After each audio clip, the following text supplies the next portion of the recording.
So my father grew up in the South, and he was a young man in the 50s and 60s when Martin Luther King and Rosa Parks and Ralph Abernathy and so many others were marching in the civil rights movement. And I remember when I was growing up, we used to gather in our living room and we'd play music together. And my father would sing the songs of that protest. And even at an early age, I remember feeling that there was a great weight behind that music. There's something powerful that comes from, I think, the stories that surround those songs. Now, my favorite of the stories comes from Montgomery, Alabama in 1955 during the bus boycotts there. The protesters walked down and they began to sing what would become known as the anthem of the civil rights movement, "We Shall Overcome." And there they added a verse that Pete Seeger says was the most important. They sang, "We are not afraid." And I've thought about that verse for so long because it seems unbelievable that in the face of such violence, that individuals could be unafraid. I mean, they were facing police brutality and fire hoses and attack dogs. How could an individual stand there and with full conscience look at the situation and be unafraid? I think that there's something in the music, something in singing, "We Shall Overcome," that allowed people a courage beyond themselves. And I want to take two things from that story today to premise the talk that I have for you. Two things that I believe very strongly. First, we all know that there are great evils in the world around us, and some of these are blatant and some go unquestioned for years. But these evils must be addressed and they must be overcome, because there's no time in the 21st century for apathy. Secondly, our greatest weapon to overcome this evil will be our sheer creativity. It was a bit of art, a song that allowed people to say that they were not afraid. And it will be that same art that gives us the solutions to the problems around us today. Now, I've been thinking about music for a long time because I play in a band called the Coyote Bandits, and about a year ago, we had a crazy idea. We had no record label, no manager, no fans outside of the Riverside area, and we didn't have any money because we were poor college students. But we knew about an organization called Canvasback Missions and about their work in Micronesia. Now, Micronesia is a set of islands that's northeast of Australia, east of the Philippines. And within this set of islands, there's a country called the Republic of the Marshall Islands. Now, the Marshall Islands has a need for health care, in particular, specialty medical care. And they also have one of the highest rates of diabetes in the world.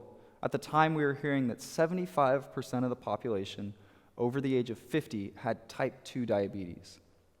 Now, this is a very shocking statistic, in particular because type 2 diabetes is a preventable disease based on lifestyle, so diet and exercise. And Canvasback had been working in the Marshall Islands for over 30 years, and they were constantly changing, trying to find a way to reverse this epidemic.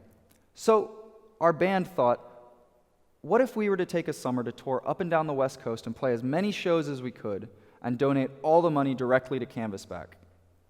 Now, as you can imagine, that's not an easy thing to do, mostly because our method of booking had to be completely contrary to traditional booking, right? So when you book a show, you say, I have a lot of fans, and if you let me play at your venue, these fans will come to your venue and bring you lots of money. We weren't saying that. Instead, we were saying, we have no fans where your venue is in Oregon or Washington, but we have some good music, and it's for an even better cause. And we really wanted to see if people would resonate with this idea. And shockingly, even to us, they did. In 2 months, we played 54 shows in 4 states. We drove 4,400 miles, and we raised $63,000 for Canvasback. So we felt pretty good about that. Now, in order to do that, we basically played anywhere that would have us. So we'd play in churches, and then we'd play in bars, we'd play in coffee shops, and we played in some alleyways behind coffee shops. We did a radio interview, and we played on the television, and then that night we would play in somebody's backyard. So we were really looking for just anywhere that we could find people who really believed that a better world was possible and still had enough hope that we could have a little bit to do with that. Now, that might not sound hard to you, but it sure felt like it to us as a band. We crammed 7 people into a 28-foot RV with all of our instruments. We did our own driving, booked our own shows, hauled our own gear, did our own sound. Essentially, we did the whole thing DIY. So a typical day kind of looked like this. We'd get out of a show in Seattle at like 12 at night. We'd pack up, We'd drive the 3 hours to Portland in 4 hours because RV was kind of slow. So we'd get in about 4:30 and crash. We'd wake up at 7 a.m. the next morning, shower, sound check, and play a show at 9 a.m. So it was a pretty wild schedule and a crazy project. But for us in the band, this was really a dream come true. I'd played with some of these guys for years, since high school, and we'd always talked about what it would be like to travel and play our music. But this was something greater than that. We got to see our creativity touch our audiences and hear them listen to the words of our music and the ideas that we were saying, not only in the songs, but between the songs. And we got to see our music matter, not only to the audience, but to people halfway across the ocean in Micronesia. All of it started in a little entrepreneurship class at TEDxLaSierraUniversity. I wrote up a business plan for this tour, kind of as a fictional dream. And Johnny Thomas, who was the dean of the School of Business, he got a hold of it. And for some reason, he believed in it. And he got the school to donate the money that paid for our gas and our food, which made the whole thing possible. Without this, we wouldn't have even dreamed that we could have done it. We were poor college students, like I said. But when Johnny read my business plan, he saw it as a model of social entrepreneurship, which was not the way I had been looking at it, but he taught the band to begin to think in these terms. To think of it as a model of creativity looking to make a better world. And so we thought about that all during the tour. And after the tour, I went to work for Canvasback Missions full-time. And there I found this same culture of entrepreneurship, this willingness to reevaluate what we did and to be unafraid to try new ideas. Canvasback started in 1981 as a sailing ministry. So they'd take doctors and dentists to these tiny, remote outer islands of Micronesia. These are islands that had populations in the hundreds, where medical care wouldn't have been available except for through these programs. And they did that for 14 years. And during that time, they helped the government to set up a dispensary system that addressed a lot of the problems that they'd been seeing. And so after the 14 years, they had to reevaluate what they were doing. And they realized that the nation and the organization had outgrown this program. So they wanted to see, where can we be most useful now? So they sold the boat, and they brought specialty medical teams in by air to the main islands with larger populations. So they brought in teams of orthopedic surgeons, ophthalmologists, gynecologists, these sorts of teams that the hospitals there were unable to have the funds to run year-round. During that time, they realized that if they wanted to get to the heart of the healthcare problem in the Marshall Islands, they had to address diabetes. And the first president of the Marshall Islands, Amata Kabua, asked them to do just that. So we opened a full-time wellness center on the capital island of Madro with a full gym, a demonstration kitchen, conference rooms for teaching lifestyle intervention. So giving people the tools to take control of their own health. Now, as you can imagine, this is a big shift for the organization. You go from sailing in small teams of doctors and dentists to tiny remote islands to then having a full-time land base on the capital of the Marshall Islands teaching lifestyle medicine. But I think this is really at the heart of what it means to be a social entrepreneur, this willingness to do what it takes to get to the heart of the problem and a willingness to try new ideas.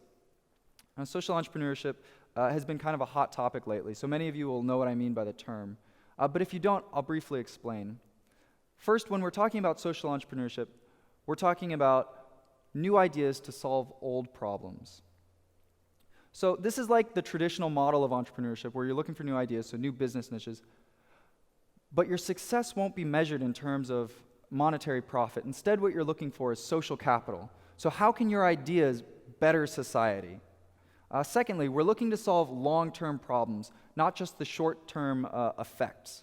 So we really want to get to the heart of the problem and solve it, not simply see these problems linger and go on. And third, most important for where we're going, social entrepreneurship usually begins very small. When you have a new idea, you're a startup. And that means that many programs and their entrepreneurs will be overlooked. And because these are not functioning on models to raise profit, if we don't find them and support them, they'll disappear. And the entrepreneurs will have to go find a real job, right? So what we see is a sector of business that has some of the most important and creative ideas for how to solve problems that we desperately need to solve. And they're being overlooked. So we need to find a way to empower these social entrepreneurs to create the kind of change that we need. So here's my idea of how to do it. Social entrepreneurship is so deeply rooted in creativity, in people longing for a better world, that this is not simply business. What we're talking about is art. Art as the human expression of creative skill and imagination. And we think about art differently than we think about business, don't we? We know that the best art can come from the most unexpected places. You don't have to be a big corporation or a big name to make incredible art. And we know that art can do amazing things for society. It can matter so deeply, even if it's not monetarily beneficial for the artist.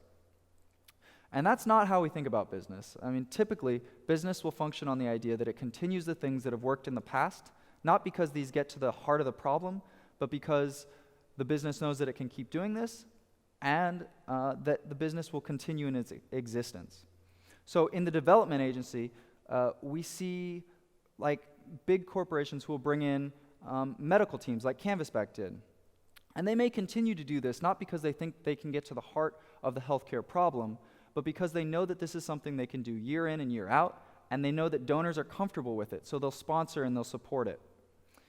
And if Canvasback had continued to do this, I truly believe that it would be doing incredible work, just like so many other organizations who are doing this sort of thing. It would have been changing individuals' lives, and that's important. But it wouldn't have been getting to the heart of the problem. We wouldn't have seen a reversal of the epidemic of diabetes, and people would have been coming into the hospital with these same issues every year.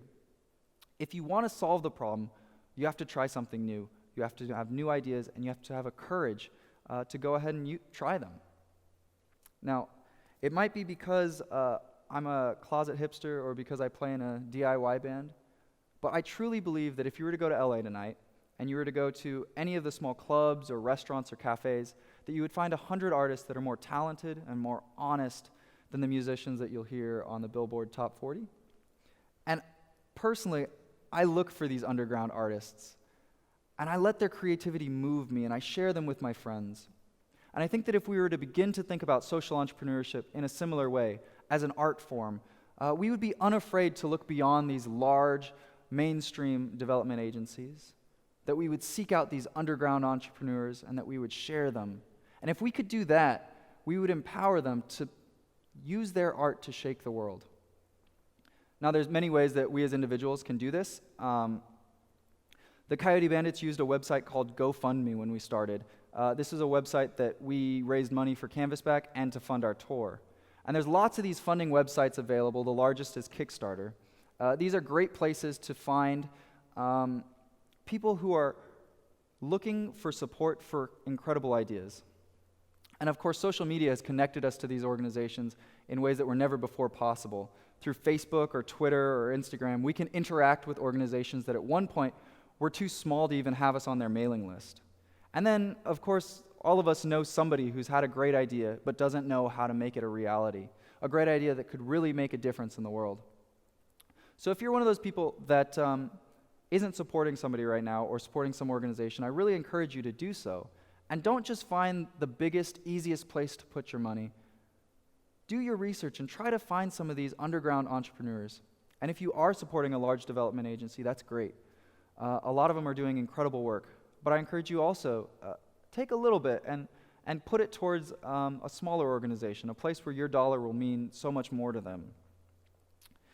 And remember, these organizations need more than just money. I know Canvasback needs more than just funds. What we need is people who are willing to become involved, who are willing to talk about the organization and share them with their friends and hold fundraising events, use their own creativity to help the creative organizations. And if you are somebody who has an idea, you need to know that that idea is important, and it's something that the world desperately needs. Find people to support you, and if you can't find people, keep looking, because what you have is special. We Shall Overcome was a little bit of an art.